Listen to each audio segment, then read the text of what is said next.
হঠাৎ অস্বাভাবিকভাবে বাড়ছে ইফতার সামগ্রীর দাম, বাড়তি চালের দরও স্বাভাবিক হতে শুরু করেছে বোতলজাত সয়াবিন তেলের সরবরাহ।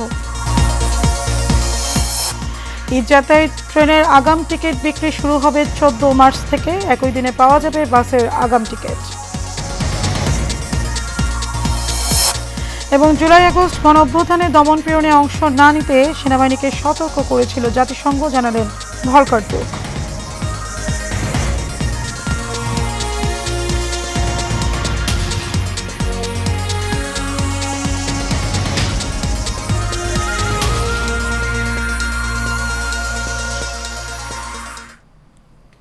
স্বাগত এশিয়া নিউজে, আপনাদের সাথে আছে আমি মারিয়া মিকো। এতক্ষণ শুনছিলেন বিআরবি কেবল ইন্ডাস্ট্রিজ লিমিটেড সংবাদ শিরোনাম। চলে যাব পুরো সংবাদে।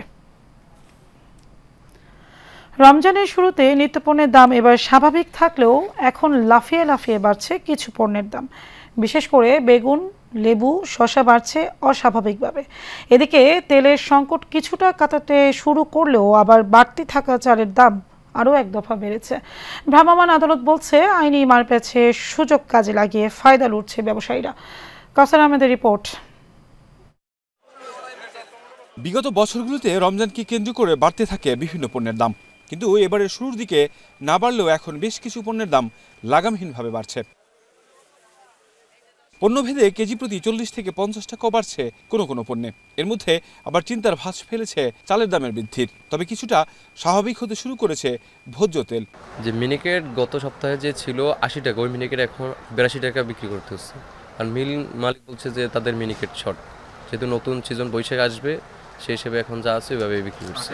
এখনো নাগারি আছে, এখনো 70 টাকা। 10 টাকা 5 টাকা বাড়া, এটা বাড়া না। 20 টাকা 50 টাকা বাড়া, এটা হলো বাড়া। মার্কেটটা 40 টন 50 টনের একটা মার্কেট, সেখানে ম্যাগনা 10 টনের একটা বোঝা নিত। ম্যাগনা তো ম্যাগনা দিত, কিন্তু অন্য অন্য কোম্পানির মাল দিত না। এই জন্য ক্রাইসিস। এখন টুকটাক এই যে তীর আসতেছে, তীর দেওয়া শুরু করছে, ম্যাগনা তো দিতেছে। এই এখন আলহামদুলিল্লাহ মার্কেট স্বাভাবিক। আমার মনে হয় রমজান মাস আসলে ব্যবসায়ীরা দাম বাড়াইতে হবে, একটা টেন্ডেন্সি। বাজারে তো সবই আছে, কোনো সংকট নাই, কিন্তু রমজান মাস দাম বাড়াইতে হবে, বেশি টাকা নিতে হবে, এই একটা টেন্ডেন্সি। এছাড়া আমি আর কোনো কারণ দেখি না। এদিকে এবারের ভোক্তা অধিদপ্তরের অভিযান ছিল চোখে পড়ার মতো। এর সুফলও পেয়েছে সাধারণ মানুষ। তবে আইনের দুর্বলতার কারণে ব্যবসায়ীরা সুযোগ পান বলে মন্তব্য এই কর্মকর্তার। অনেকে বলে যে 1 লক্ষ, 2 লক্ষ, 5 লক্ষ, 10 লক্ষ কেন ফাইন হলো না? আইনে তো এটা নেই, আপনি কোথা থেকে করবেন? আইনে সর্বোচ্চই করা যায় 50,000 টাকা। তো সেই জরিমানাটাই তো অ্যাপ্লাই করা যাবে, 1 টাকাও বেশি করা যাবে না। এই জন্য আসলে আমাদের জানার অনেক সময় থাকে, ভুল থাকে। সরকারের বিভিন্ন পণ্যের উপর ভ্যাট ছাড় দেওয়া সহ নানা উদ্যোগ নিলেও কেন এর সুফল থেকে সাধারণ মানুষ বঞ্চিত, এমন প্রশ্ন সবার। কাউসার আহমেদ, এশিয়ান টেলিভিশন, ঢাকা। রাজধানীর বাজারে লেয়ার মুরগিকে সোনালী বলে কারসাজি করার অভিযোগে কয়েকজন ব্যবসায়ীকে জরিমানা করা হয়েছে। এছাড়া তেল কারসাজি করে কৃত্রিম সংকট তৈরি করায় বেশ কয়েকজন দোকানিকে সতর্ক করেন ভোক্তা অধিকার সংরক্ষণ অধিদপ্তর। ওয়ালিদ সিদ্দিকের রিপোর্ট। গায়ের রং সোনালী, দেখতেও সোনালী মুরগির মতোই, তবে এটি আসলে ব্রয়লার বা ফার্মের মুরগিরই আরেক জাত, যা সোনালী মুরগি নামেই বিক্রি হচ্ছে বেশি দামে। এমন ঘটনা ঘটেছে রাজধানীর টাউন হল মার্কেটে। সোনালী মুরগি দেশি বলে বিক্রি করছেন। 2 নম্বর অপরাধ হচ্ছে মূল্য তালিকা লিখছেন 250, বিক্রি করছেন 280। 3 নম্বর অপরাধ।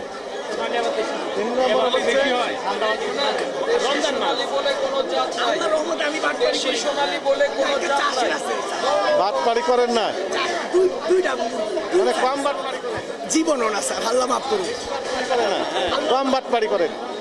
ভোক্তা অধিকার সংরক্ষণ অধিদপ্তরের অভিযানে মুরগি নিয়ে এমন কারসাজি করার অভিযোগে 3টি দোকানকে যথাক্রমে 30,000, 10,000 ও 5,000 টাকা জরিমানা করে ভ্রাম্যমাণ আদালত। লেয়ার মুরগি কত করে বিক্রি করছেন আজকে? শিয়া মসজিদ বাজারে অভিযানে মুদি দোকানে তেল লুকিয়ে কৃত্রিম সংকট সৃষ্টির অভিযোগ ওঠে এক দোকানির বিরুদ্ধে। জাতীয় ভোক্তা অধিকার সংরক্ষণ অধিদপ্তর মহাপরিচালকের নির্দেশনায় রমজানকে কেন্দ্র করে নিত্য প্রয়োজনীয় পণ্যের মতো সরবরাহ যথাযথ রাখতে অভিযান পরিচালনা করা হচ্ছে দেশব্যাপী। ঢাকা মহানগরীতে 13টি টিম একসাথে কাজ করছে বিভিন্ন বাজারগুলোতে। মুরগির দোকানের কারসাজি ছাড়াও রাজধানীর বিভিন্ন বাজারে চাল ও তেলের দোকানেও অভিযান পরিচালনা করে ভোক্তা অধিকার সংরক্ষণ অধিদপ্তর। Walid Siddiqui, Asian television, Dhaka. পবিত্র ঈদ উল ফিতর উপলক্ষে ট্রেন ও বাসের অগ্রিম টিকিট বিক্রি আগামী 14 মার্চ থেকে শুরু হবে। এ সময় যাত্রীরা ট্রেনের জন্য 24 থেকে 30 মার্চের টিকিট পাবেন, যা চলবে 20 মার্চ পর্যন্ত। বৃহস্পতিবার রেল মন্ত্রণালয়ের সচিব মোহাম্মদ ফাহিমুল ইসলাম এ তথ্য জানান। ঈদে বেশ কয়েকটি রুটে চালানো হতে পারে বিশেষ ট্রেন, তবে কয়েকটি বিশেষ ট্রেন চলবে তা এখনও চূড়ান্ত হয়নি। অন্যদিকে অগ্রিম হিসেবে 25 মার্চ থেকে ঈদের আগে মোট 7 দিনের বাসের টিকিট বিক্রি করা হবে। বাংলাদেশ বাস ট্রাক ওনার্স অ্যাসোসিয়েশনের ঈদ সংক্রান্ত প্রস্তুতিমূলক সভায় এই সিদ্ধান্ত হয়। এদিন একযোগে অনলাইনে এবং কাউন্টার থেকে বাসের টিকিট পাবেন যাত্রীরা, তবে অনেক পরিবহন এবার পুরোপুরি টিকিট অনলাইনে দেবে, ফলে 2 জায়গায় টিকিট পাবেন যাত্রীরা।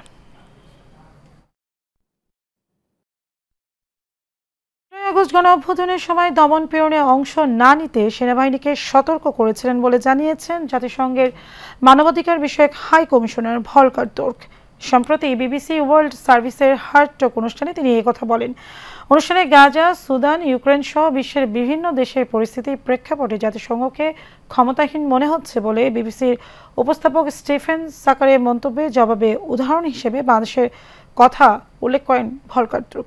তিনি বলেন, গত বছরের জুলাই আগস্টে ব্যাপক আন্দোলনে আমরা সেনাবাহিনীকে সতর্ক করেছিলাম, যদি তারা জড়িয়ে পড়ে তাহলে তার শান্তিরক্ষা মিশনে অংশগ্রহণকারী হিসেবে থাকতে পারবে না, ফলে আমরা পরিবর্তনটা দেখতে পেলাম। ভলকার তুর্ক বলেন, অধ্যাপক ইউনূস যখন অন্তর্বর্তী সরকারের প্রধান উপদেষ্টার দায়িত্ব নিলেন, তিনি আমাকে সেখানে যা ঘটেছে তা তদন্ত করতে বললেন এবং এটা কার্যত সাহায্য করেছিল। তাদেরকে সহযোগিতা করার ছাত্ররা আমাদের প্রতি খুব কৃতজ্ঞ ছিল।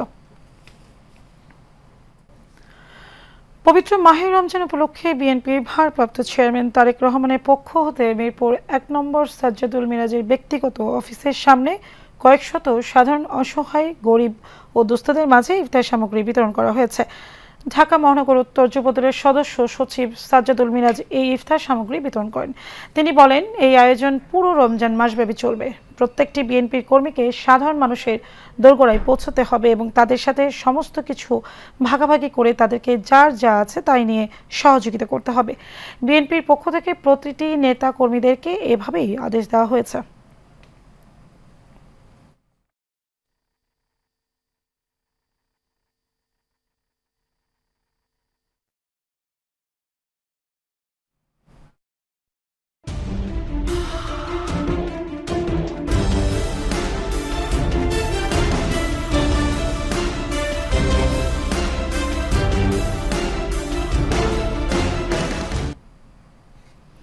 সার বাংলা প্রসঙ্গ। নারায়ণগঞ্জের বন্দরে তেলবাহী ট্যাঙ্ক লরির ও মোটরসাইকেলের মুখোমুখি সংঘর্ষে 2 আরোহী নিহত হয়েছেন। এ সময় আহত হয়েছে আরও একজন। গতকাল রাত 9:30টায় উপজেলার মদনপুর দেওয়ানবাগ এলাকায় এই ঘটনা ঘটে। নিহতরা হলেন নাসিক 27 নং ওয়ার্ডের মুরাদপুর এলাকার আজিজুল হকের ছেলে শাওন ও একই এলাকার ইয়াকুব মেয়ের ছেলে শিমুল। ঘটনাস্থলে কাজপুর হাইওয়ে পুলিশ ফাঁড়ি উপপরিদর্শক মতিউর জানান, তারা 3 জন মিলে মোটরসাইকেল যোগে বন্দর থেকে মদনপুর থেকে মুরাদপুরে যাওয়ার পথে বিপরীত দিক থেকে আসা তেলবাহী ট্যাঙ্ক লরির সাথে মুখোমুখি সংঘর্ষে ঘটনাস্থলে 2 জন নিহত হয়। আহত অবস্থায় একজনকে উদ্ধার করে ঢাকা মেডিকেল কলেজ হাসপাতালে নিয়ে যাওয়া হয়। ঘটনার পর ট্যাঙ্ক লরি জব্দ করা হয়েছে, চালক ও হেলপার পালিয়ে যায়।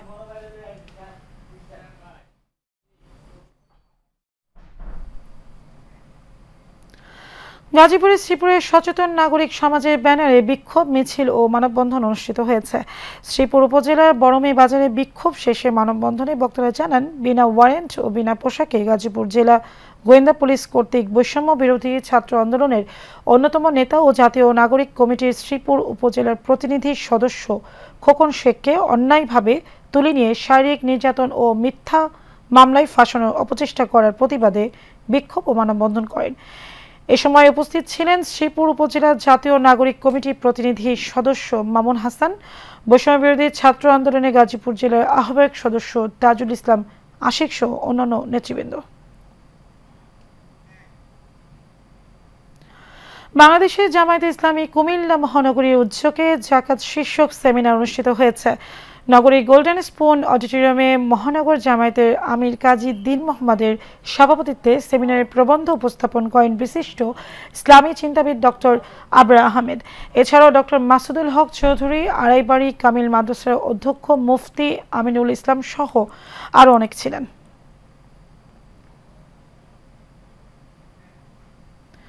শরীয়তপুরের গোসাইরহাট উপজেলায় কুচাইপট্টি ইউনিয়ন বিএনপির নেতা সুফিয়ান গাজীর বিরুদ্ধে উদ্দেশ্য প্রণোদিত মানহানিকর সংবাদ সামাজিক যোগাযোগ মাধ্যম অপপ্রচারের অভিযোগে সংবাদ সম্মেলন হয়েছে। উপজেলার কুচাইপট্টি ইউনিয়নের পরিষদের পাশের মাঠে তিনি এই সংবাদ সম্মেলন আয়োজন করেন।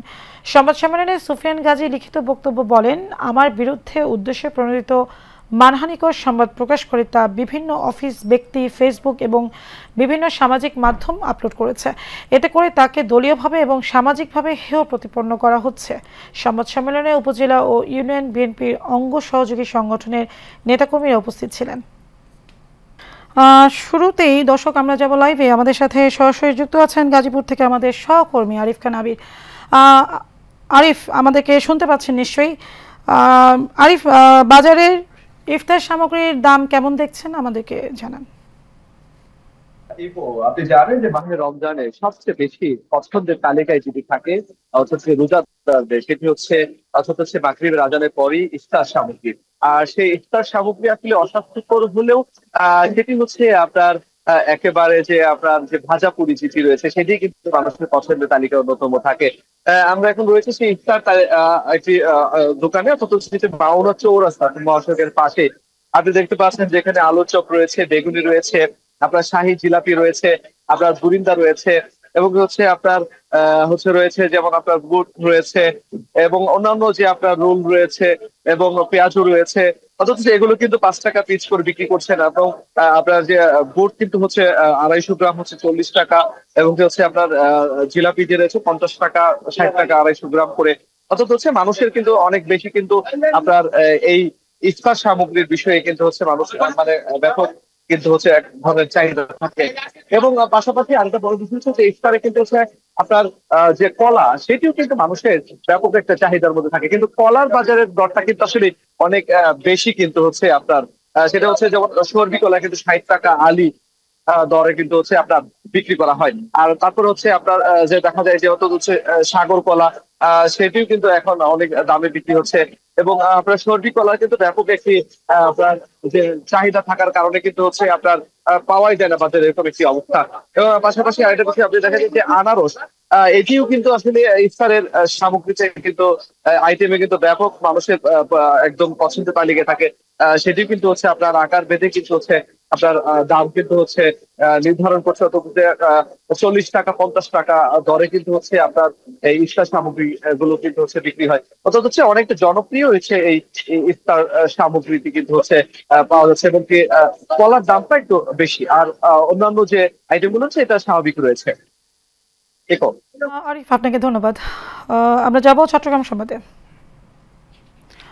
দেশীয় পণ্যের ব্যবহারের আহ্বান জানিয়েছেন চট্টগ্রাম সিটি কর্পোরেশনের মেয়র ডক্টর সাদাত হোসেন। সকালে Bangladesh Jamdani manufacturers and exporters association মাসব্যাপী জিসি কনভেনশন সেন্টারে মাঠে ঈদ বস্তু, জামদানি ও ক্ষুদ্র শিল্প মেলে উদ্বোধন অনুষ্ঠানে এই আহ্বান করেন। এতে আরও উপস্থিত ছিলেন মেলা আয়োজক কমিটির সভাপতি মোহাম্মদ হান্নান শিকদার, জহুরুল হক, মোহাম্মদ শহীদ আক্তার বাবুল সহ আরও অনেকে। প্রায় 1.5 বছরের দীর্ঘ বিরতি কাটিয়ে আবারও ব্রাজিল জাতীয় দলে ফিরেছেন নেইমার জুনিয়র। 2026 বিশ্বকাপ বাছাই পর্বে আসন্ন কলম্বিয়া ও আর্জেন্টিনা বিপক্ষে ম্যাচের জন্য কোচ দরিভাল জুনিয়র তাকে দলে ডেকেছেন। বৃহস্পতিবার দক্ষিণ আমেরিকা অঞ্চলের বিশ্বকাপ বাছাই পর্বে দলের জন্য স্কোয়াড ঘোষণা করে ব্রাজিল ফুটবল ফেডারেশন। নেইমার নিজেও আশাবাদী ছিলেন। দল ঘোষণার সময় সুখবরের আশায় টিভির সামনে বসেছিলেন এই তারকা। 2023 সালের অক্টোবরে উরুগুয়ের বিপক্ষে ম্যাচে হাঁটুর গুরুতর ইনজুরিতে পড়েছিলেন নেইমার। সেই ম্যাচটি ছিল 5 বারের বিশ্ব চ্যাম্পিয়ন ব্রাজিলের হয়ে তার সবশেষ ম্যাচ। ইনজুরির কারণে দীর্ঘদিন মাঠের বাইরে ছিলেন তিনি। দেশেই হয়ে 128 ম্যাচে রেকর্ড 79 গোল করা ও 3টি বিশ্বকাপ খেলা নেইমার 2026 সালের বিশ্বকাপে খেলার ইচ্ছা কথা জানিয়েছেন আগেই। কানাডা, যুক্তরাষ্ট্র, মেক্সিকোতে যৌথভাবে হবে এই আসরটি।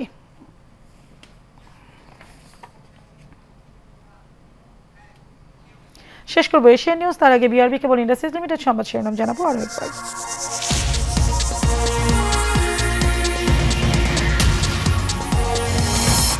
হঠাৎ অস্বাভাবিকভাবে বাড়ছে ইফতার সামগ্রীর দাম, বাড়তি চালের দরও স্বাভাবিক হতে শুরু করেছে বোতলজাত সয়াবিন তেলের সরবরাহ।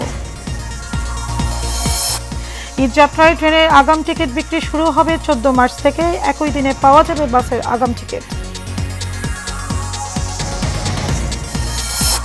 এবং জুলাই আগস্ট গণঅভ্যুত্থানে দমন পীড়নে অংশ না নিতে সেনাবাহিনীকে সতর্ক করেছিল জাতিসংঘ, জানালেন ভলকার তুর্ক।